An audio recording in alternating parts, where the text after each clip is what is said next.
Port cities are a particular kind of city. They have formed where land and water meet.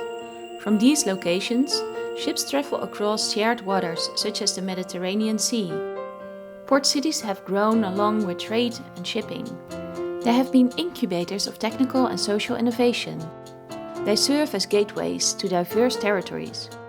Public and private actors have collaborated to make them key to the development and defense of states and nations. The maritime character of port cities is often captured in paintings, films, and literature. Depictions of waterfronts serve as the business cards of many cities, and they are used to market destinations to people around the globe. Port cities and their regions display a unique form of resilience.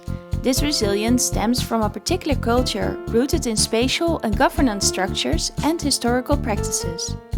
Politicians, companies and citizens have come together to facilitate and maintain shipping and trade. They have worked together to quickly rebuild after natural or man-made disasters and to adapt swiftly to multiple transitions. Only few port cities have died.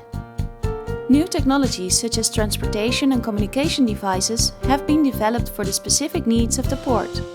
Lighthouses, cranes, docks and warehouses connect the sea to land and land to the sea. Road and rail infrastructures lead out of the port and connect to headquarters, housing or leisure areas for port city dwellers. The shared goal of facilitating trade offers opportunities and challenges for people in the port, the city and the land beyond.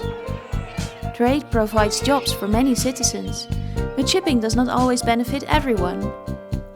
Ports can have a negative impact on the inhabitants of a nearby city and region due to air pollution, noise or increased traffic. For centuries, people have accepted these and other negative aspects of the port as long as there have been rewards. For each stakeholder, the balance between gains and losses can change over time. A look into the past reveals the particular resilience and culture of port cities. Many historic settlements and contemporary World Heritage sites were built around maritime trade and remain vibrant port cities today.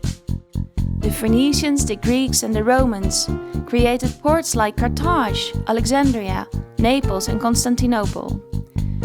Trade flows through these port cities have helped diverse nations and cultures thrive. The focus on financial gain and the movement of goods and people also led to negative elements. Many workers staying within walking distance of the port lived in horrible conditions.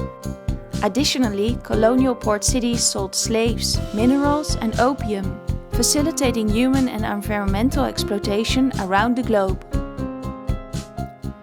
In the 19th century, when agrarian societies became more industrial and urban, ports industrialized and single-use port districts emerged.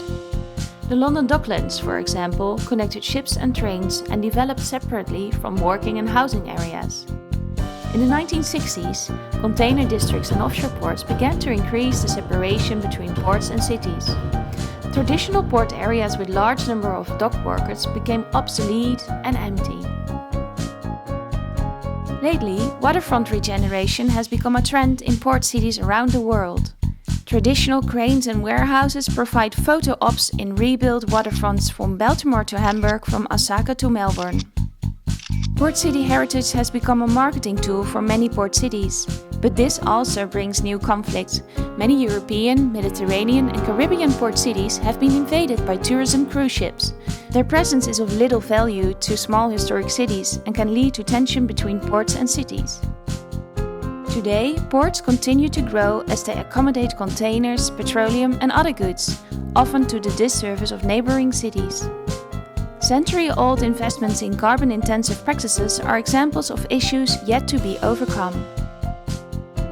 As we face a number of challenges such as rising sea levels, the reshaping of coastlines, migration and digitization, and new forms of mobility, port cities need to make the best use of their long-term shared resilience.